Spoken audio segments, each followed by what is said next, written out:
Le froid me transperçait les os comme une lame rouillée, et je sentis le dernier souffle de vie s'échapper de mes lèvres gercées, alors que les flocons de neige dansaient sur le visage minuscule de mon fils nouveau-né, déjà bleu et immobile dans mes bras.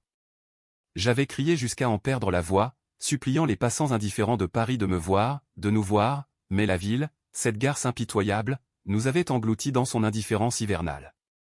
Et puis, le noir absolu au pas de lumière, pas de tunnel, juste l'écho d'un rire moqueur, celui de ma mère, qui résonnait encore, espèce de salope, tu as sali notre nom. Crève dehors, avec ton bâtard. Je me réveillai en sursaut, le cœur battant la chamade, les draps de mon lit d'adolescente collés à ma peau moite. La chambre était celle de mon enfance, à Saint-Germain-des-Prés, avec ses posters délavés de Gainsbourg et ses étagères croulant sous les livres de Sartre que je feignais de lire pour impressionner mes parents. L'odeur de croissants frais flottait depuis la cuisine en bas, et le tic-tac de l'horloge murale marquait 7 heures du matin. Je tendis la main vers le miroir fissuré sur ma commode où mon visage me fixait, celui d'une Marie de 17 ans, pas encore marquée par les cicatrices de la rue, les yeux encore innocents, les joues roses de la jeunesse. Mais dans ses pupilles dilatées par la terreur, je vis l'ombre de celle que j'étais devenue, une mère brisée, une mendiante gelée, une morte oubliée dans une ruelle du Marais un soir de décembre 2023. C'était impossible. J'étais morte. J'en étais sûr.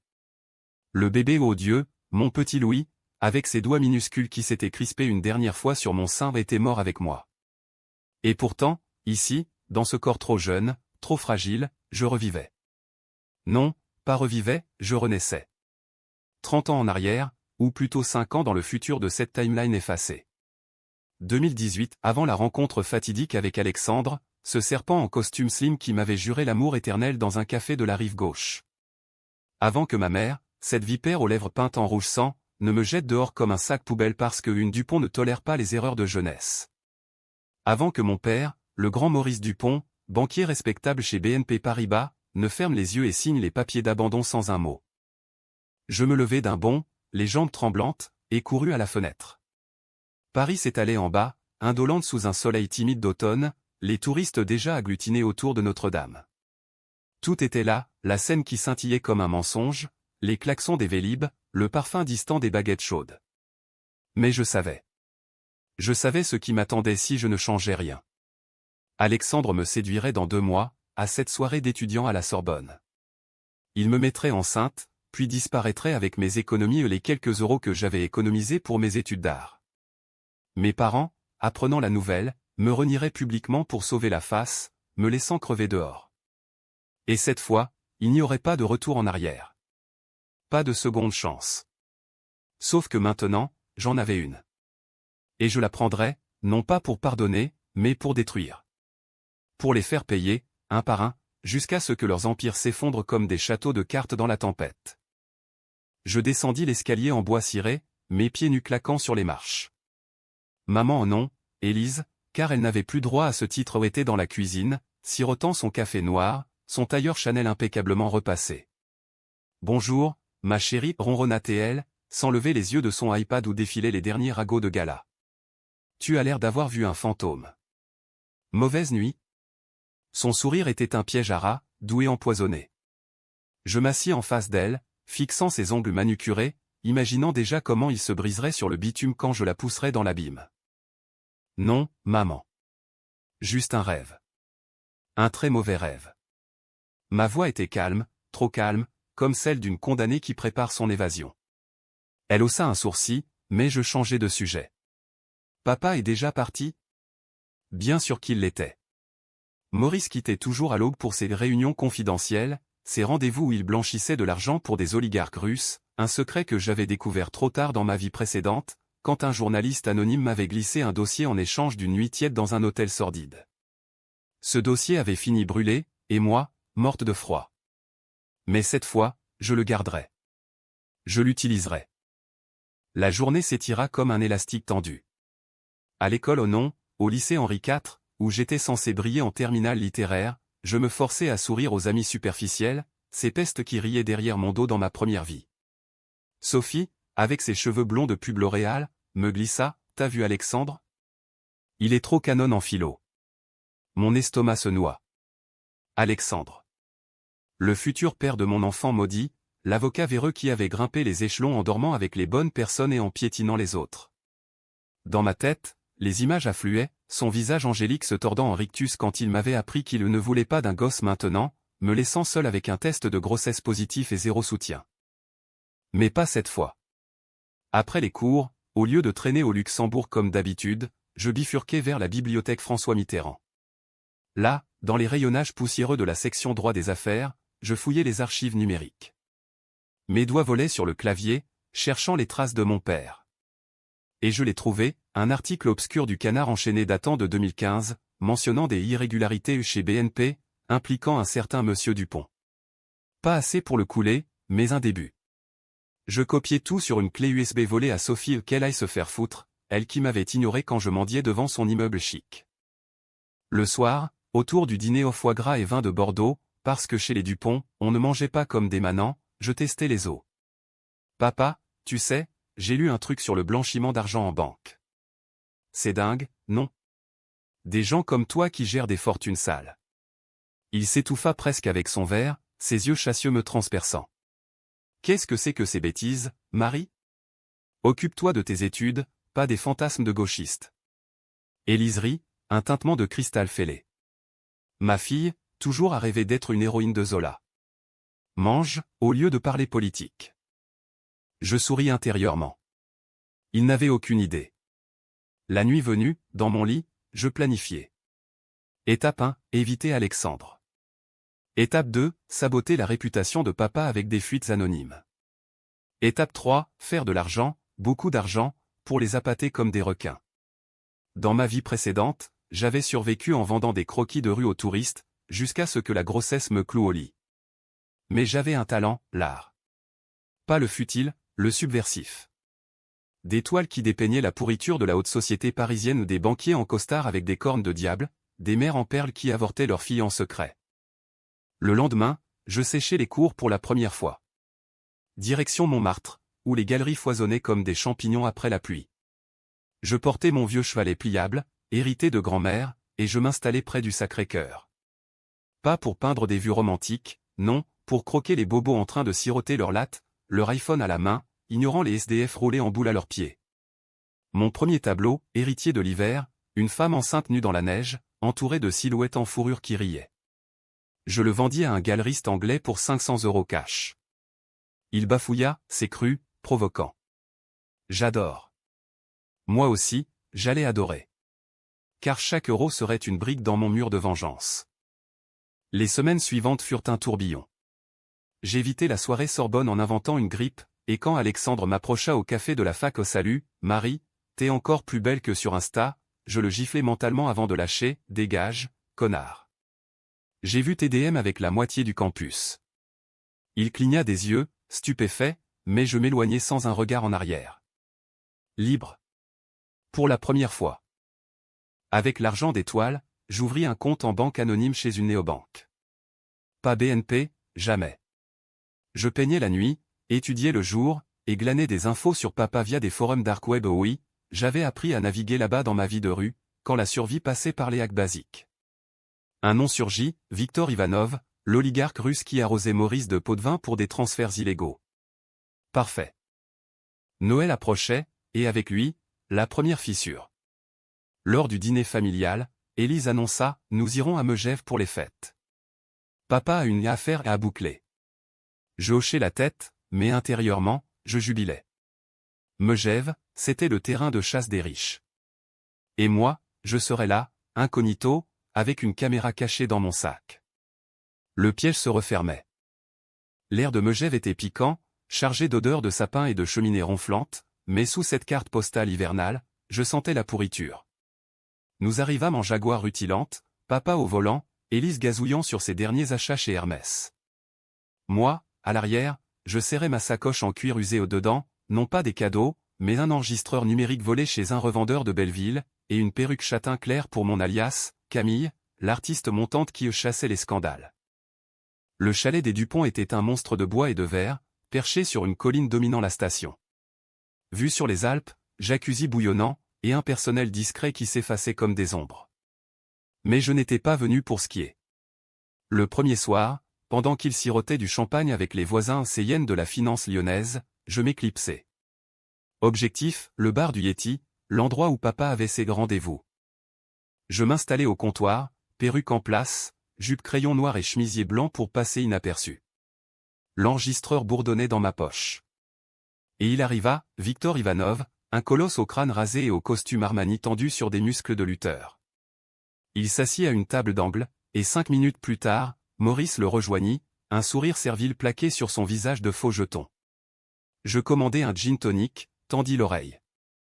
Les transferts pour Cyprus sont en place, murmura papa, sa voix un filet de fiel. 10 millions, comme convenu. Mais les autorités françaises reniflent.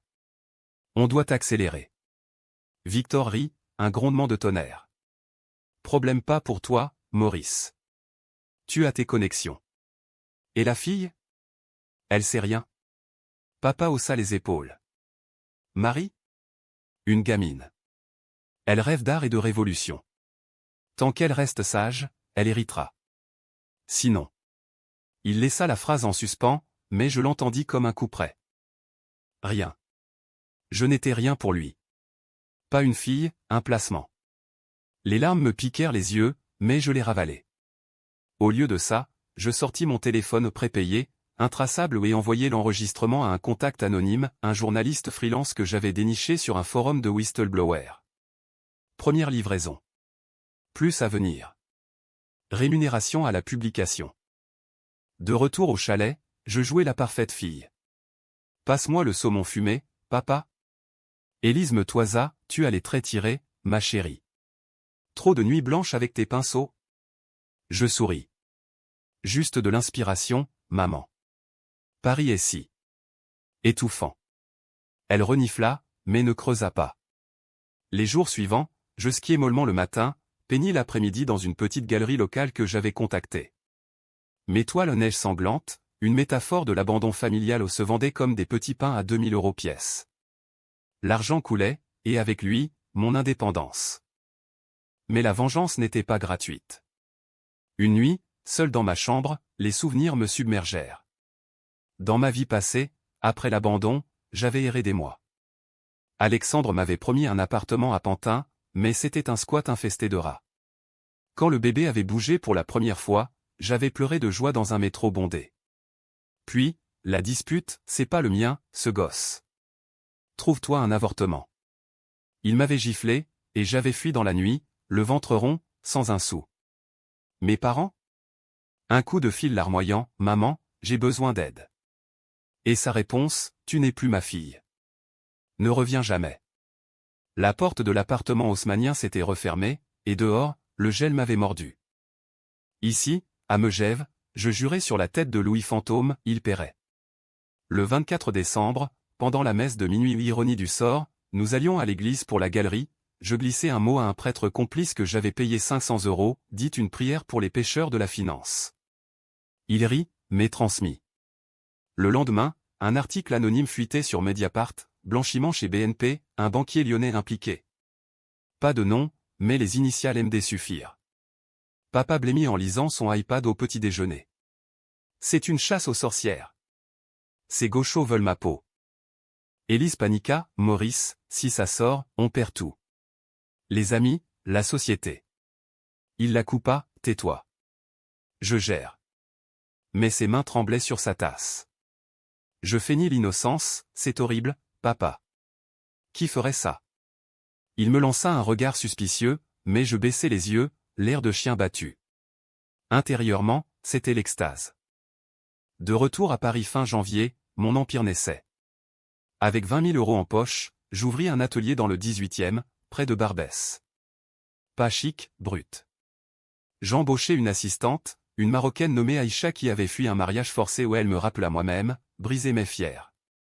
Ensemble, nous produisions des séries sur la trahison familiale, des performances où des actrices simulaient des avortements forcés sous les flashs des photographes. La presse mordit.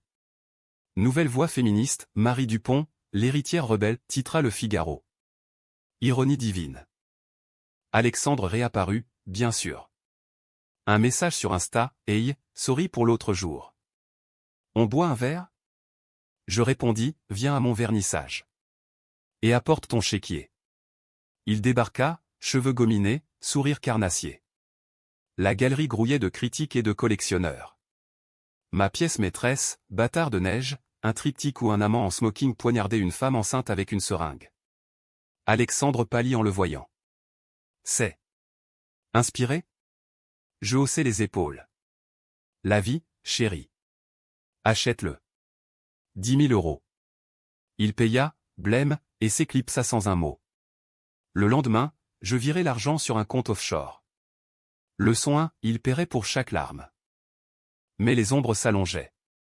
Papa fut convoqué par la brigade financière. Rien de grave, mentit-il au dîner, mais ses yeux rougis par l'insomnie disaient le contraire. Élise, hystérique, me confia un soir, ton père est sous pression. Ne le pousse pas, Marie. On a besoin de toi. Besoin de moi. Pour la façade, pour l'héritière propre sur elle. Je hochai la tête, mais plantai la graine, maman, et si c'était à cause de tes dettes de jeu? J'ai entendu des rumeurs au club. Elle vira au blanc. Quoi? Qui t'a dit ça? Je mentis, une amie. En vérité, c'était un détail de ma vie passée, quand elle avait perdu 50 000 € au casino de Deauville, forçant papa à emprunter à ses clients louches. Le lendemain, elle le confronta, et l'enfer se déchaîna, cris, assiette brisée, une Élise en larmes hurlant, c'est ta faute, avec tes combines. Papa claqua la porte, direction son bureau. Je souris dans l'ombre du couloir. Diviser pour mieux régner. Printemps 2019. Mes expositions cartonnaient, j'étais invité à Art Basel, mais refusé pour rester à Paris, Creuset. Un contact au parquet national financier me glissa des dossiers, Victor n'était pas seul. Papa avait un coffre à Genève, bourré de documents. Je décidai de frapper fort. Une nuit, déguisé en femme de ménage, je m'infiltrai chez BNP au badge falsifié, 200 € au vigile. Le coffre 472, facture, email, preuve de 30 millions blanchis. Je photocopiai tout, le cœur en feu. La fuite suivante fut un raz-de-marée. Libération titra, le banquier de l'ombre, Maurice Dupont, rouage du crime organisé russe. Photo floue, extrait de mai. Le monde s'effondra. Papa arrêté au petit matin, menottes au poignet devant les flashs. Élise appela en sanglots, Marie, viens. Il est innocent. Je raccrochai, bloquai le numéro. Libre. Enfin. Mais la vengeance avait un goût amer. Seul dans mon atelier, entouré de toiles ensanglantées, je touchais mon ventre plat. Pas de bébé cette fois. Pas de Louis. Était-ce une victoire? Ou une perte plus profonde? Le doute me rongeait, mais je l'écrasais. Il restait Élise. Et elle, je la voulais vivante pour souffrir. L'été 2019 fut un brasier. Paris étouffait sous une canicule impitoyable, comme si la ville elle-même conspirait à faire fondre les masques. Mon père croupissait à la santé, inculpé pour blanchiment aggravé et association de malfaiteurs. Les journaux le dépeignaient en monstre, l'héritier de la finance française au service de Poutine.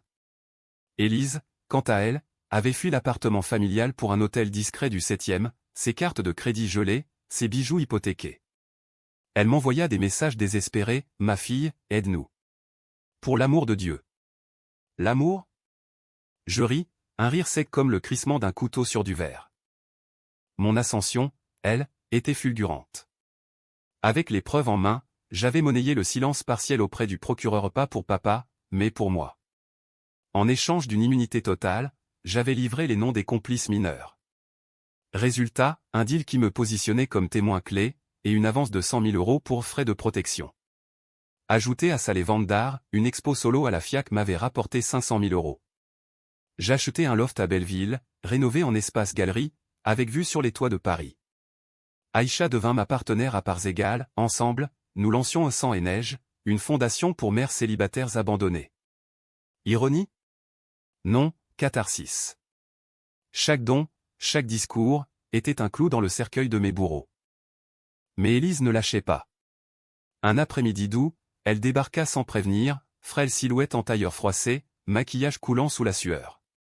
Marie, s'il te plaît. Laisse-moi entrer. Je la fis asseoir dans mon bureau improvisé, entouré de toiles inachevées où une représentant une mère jetant son enfant dans la Seine, intitulée L'héritage liquide. Elle pleura, un flot de crocodile tears. C'est un cauchemar. Ton père. Il n'est pas comme ça. C'était des erreurs, pour nous sécuriser. Pour toi. Pour moi? Je la fixais, froide. Sécurisée. En me jetant dehors, enceinte, à 18 ans? En me laissant geler avec mon fils? Les mots sortirent comme un vomissement, les premiers que je lâchais sur ma mort passée.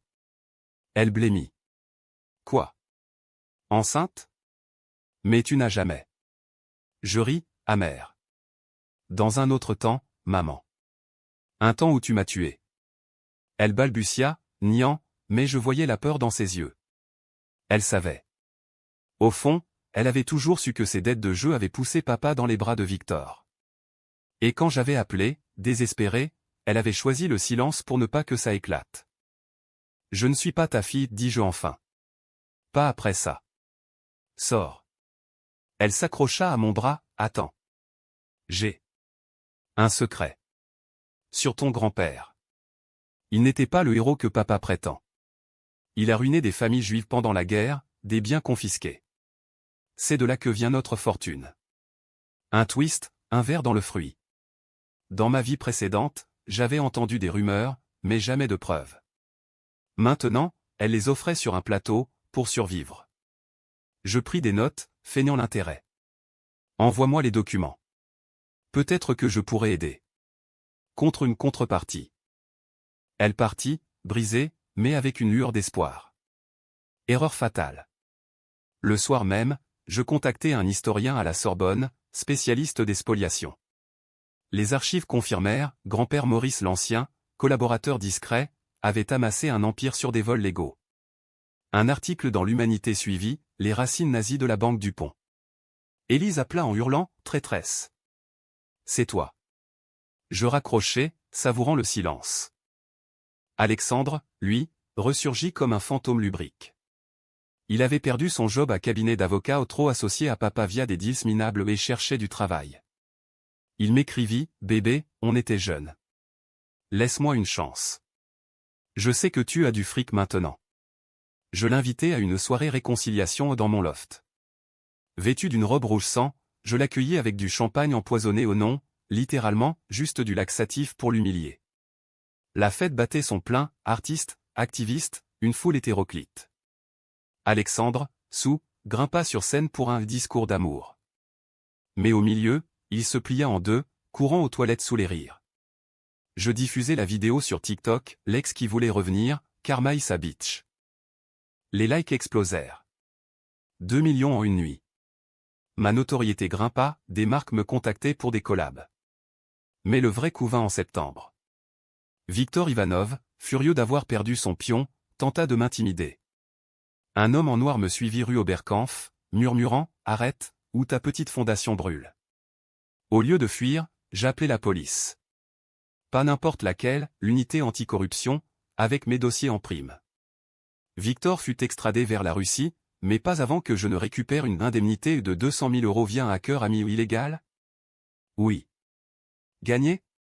Absolument. Papa, de sa cellule, m'écrivit une lettre, « Fille, tu me tues. » Pourquoi? Je répondis par avocat, pour Louis. Pour nous. Le procès s'ouvrit en octobre, un cirque médiatique. Je témoignai, voix ferme, détaillant les nuits froides, l'abandon imaginaire mais réel pour moi. Mon père m'a appris la trahison avant même que je sache marcher. Les jurés hochèrent la tête, Élise, dans le public, s'effondra en sanglots théâtraux. Verdict, 15 ans ferme. Quand les menottes se refermèrent, je sentis un vide. Pas de joie, juste une paix froide. Élise, ruinée, vendit l'appartement haussmannien pour payer les avocats. Elle squatta chez des amis qui la fuirent comme la peste. Un soir de novembre, pluvieux, elle réapparut à ma porte, trempée, un sac poubelle à la main. Marie, je n'ai nulle part. Laisse-moi une chambre. Je ferai la bonne. La ironie me frappa, moi, l'abandonné, face à l'abandonneuse. Je l'invitai à entrer, lui offris un thé. Une condition, raconte-moi tout. Sur grand-père. Sur tes jeux. Sur pourquoi tu m'as haï. Elle parla des heures, voix brisée. Les dettes, la honte, la peur que je devienne comme elle, faible, dépendante. Je t'ai jeté pour te sauver, idiote que j'étais. Mensonge. Mais dans ses yeux, pour la première fois, je vis de la vérité. Ou du désespoir. Je la laissai dormir sur le canapé, mais installai une caméra. La nuit, je veillais, peignant frénétiquement, mère en exil, son portrait, hagard, suppliant. Décembre arriva, anniversaire de ma mort passée. La fondation Sang et Neige ouvrait son premier refuge pour mères en détresse, un immeuble réhabilité dans le 19e. L'inauguration fut triomphale, discours de la ministre des Droits des Femmes, flash, applaudissements. Élise était là, en invitée forcée, servant le vin. Alexandre? En tôle pour harcèlement, après que j'eus porté plainte pour ses messages toxiques. Papa? Oublié dans sa cellule. Mais au milieu de la foule, un homme s'approcha, un journaliste, dossier en main. Mademoiselle Dupont, un scoop. Votre mère. Elle n'est pas celle que vous croyez. Mon cœur s'arrêta. Le twist se profilait, et avec lui, la vraie tempête. La révélation du journaliste me frappa comme un uppercut dans l'estomac. Nous nous isolâmes dans une pièce arrière du refuge, loin des rires et des toasts. Il s'appelait Julien, un barbu aux lunettes rondes, du genre qui sent le tabac froid et les nuits blanches sur des scoops. Votre mère, Élise Moreau de son nom de jeune fille, n'a pas toujours été la bourgeoise impeccable. Avant Maurice, elle était impliquée dans un réseau de prostitution de luxe à Lyon, dans les années 90. Escorte pour des politiciens, blanchiment via des galeries d'art. C'est comme ça qu'elle a rencontré votre père, un client qui l'a sauvé en l'épousant. Je fixai les photos qu'il étalait, Élise, 20 ans, en fourrure minimaliste, au bras d'un ministre ventripotent, des relevés bancaires montrant des virements occultes vers des comptes offshore. Pourquoi me dire ça maintenant, murmurai-je, la voix rauque. Julien haussa les épaules. Parce que vous êtes la clé. Elle vous a abandonné non pas par honte, mais par peur que vous fouilliez son passé.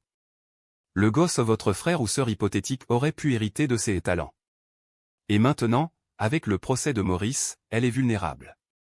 Publiez ça, et vous la coulez pour de bon. Frère ou sœur?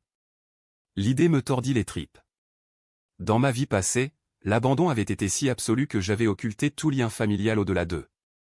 Mais ici, c'était une grenade dégoupillée. Je payai Julien 10 000 € pour le silence temporaire, et le renvoyai. Seul, face au miroir du refuge, je vis mon reflet se fissurer, étais-je en train de devenir comme elle? Une manipulatrice qui piétinait les siens pour grimper? Non. La différence, j'avais un code. La justice, tordue mais réelle. Et pour Élise, ce serait la fin. Je la confrontai le lendemain matin, dans le loft. Elle prenait son petit déjeuner au café et croissant, privilège que je lui accordais encore. Dis-moi la vérité, maman. Lion. Les hommes. L'art comme couverture. Elle lâcha sa tasse, qui se brisa en 1000 éclats. Comment? Puis, résignée, elle s'effondra. C'était la survie, Marie. Mon père était un ivrogne, ma mère morte. À 16 ans, j'étais sur le trottoir. Puis, un maquereau m'a repéré, t'es belle, fais de l'argent propre. Des dîners, des nuits. J'ai appris à peindre pour me laver les mains. Maurice m'a sorti de là, mais il savait. Et il en profitait. Les pièces s'emboîtaient. Les dettes de jeu? Un moyen de noyer la culpabilité. L'abandon de moi? Une façon de briser le cycle, ou de le perpétuer. Et le bébé que j'aurais pu avoir, demandai-je, voix d'acier. Elle pleura, je ne pouvais pas risquer que tu deviennes comme moi. Sale. Brisée. Je la giflai la première violence physique, un geste qui me terrifia autant qu'il la choqua. Tu m'as tué pour ton secret. Maintenant, paix. Je la gardai captive non, sous protection dans une chambre du loft, porte verrouillée, repas livré. Aïcha fronça les sourcils, c'est risqué, patronne. Légalement. Je haussai les épaules, la loi est pour les faibles. Et elle l'est. Les jours devinrent semaines. Élise suppliait, puis se taisait, puis complotait. Un soir, je trouvai un mot glissé sous la porte, aide-moi, ou je balance tout sur toi à la presse. Tout? Mes fuites anonymes, mes hacks? Elle bluffait, mais ça piquait. Dehors, mon monde s'élargissait. Sang et neige explosaient, partenariat avec Emmaüs, subvention gouvernementale. J'étais invité à des dîners chez l'ambassadeur US, où je croisais des magnats de la tech qui achetaient mes toiles pour 50 000 €. Alexandre, libéré sous caution, tenta un dernier coup, une plainte pour diffamation. Je contre-attaquai avec des preuves de ses textos abusifs, et il se rétracta, brisé. « T'es une sorcière » me glissa-t-il par mail. Non, juste ressuscité. Mais le vrai danger vint de l'intérieur. Une nuit de janvier 2020, alors que Paris s'éteignait sous les premières restrictions Covid, ironie, une pandémie pour une vengeance pandémique, Élise s'évada. Elle avait soudoyé le livreur avec un collier de perles. Panique. Je fouillai la ville, Montmartre, Lyon par train express. Rien. Puis, un appel anonyme, elle est avec moi. Rendez-vous au Père-Lachaise, minuit. Le cimetière, ce labyrinthe de tombes gothiques, sous la lune voilée. J'y allais armé à un spray au poivre, pas plus. Au milieu des allées, deux silhouettes, Élise, pâle comme un spectre, et... Papa? Non, impossible.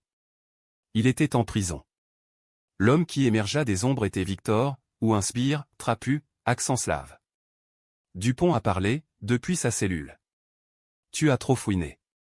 Élise trembla, pardon, Marie. Il m'a promis la liberté. Trahison en duo. Ils me sautèrent dessus, je luttai, griffant, criant. Un coup de poing m'éclata la lèvre, et le monde bascula. Réveil à l'hôpital, Aïcha à mon chevet. Ils t'ont laissé pour morte, près d'une tombe. Police en route. Élise? En cavale avec le Russe. Papa? Avait-il vraiment orchestré ça de sa geôle? Le doute me rongeait. Mais la rage revint, plus vive. Je sortis contre avis médical, direction le commissariat. Déposition, enlèvement, tentative de meurtre. Avec mes preuves, Interpol s'agitait. Les mois suivants furent un tourbillon judiciaire. Covid confina Paris, mais pas ma vengeance. Élise fut arrêtée à Bruxelles, extradée. Au procès, elle pleura, j'ai fait ça pour nous sauver.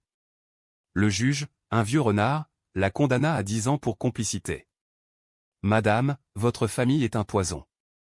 Papa, informé, s'effondra en cellule rumeur d'une tentative de suicide. Je ne visitais personne. Pas encore. Mon empire, lui, prospérait dans la crise.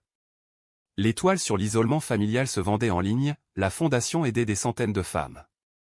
Un soir de printemps 2021, seul sur mon balcon, vin rouge à la main, je sentis une paix fragile. Mais le journaliste Julien revint, un dernier secret. Votre étreincine? Pas un miracle. Un coma, peut-être, après un accident mineur que vos parents ont caché. Vous avez rêvé votre mort pendant des mois, en 2018. Blague? Ou twist ultime, ma vie passée, un délire fiévreux? Non. Je refusais d'y croire. Les souvenirs étaient trop nets, le froid trop réel. Et si c'était vrai? Alors, ma vengeance n'était qu'une folie. Mais elle avait marché. Ils étaient brisés. Moi, entière. Pourtant, une lettre arriva, de papa. Viens me voir. Il faut qu'on parle de Louis. Louis? Mon fils mort. Comment savait-il? La prison de la santé est un mausolée de béton et de regrets, où les échos des pas résonnent comme des jugements éternels.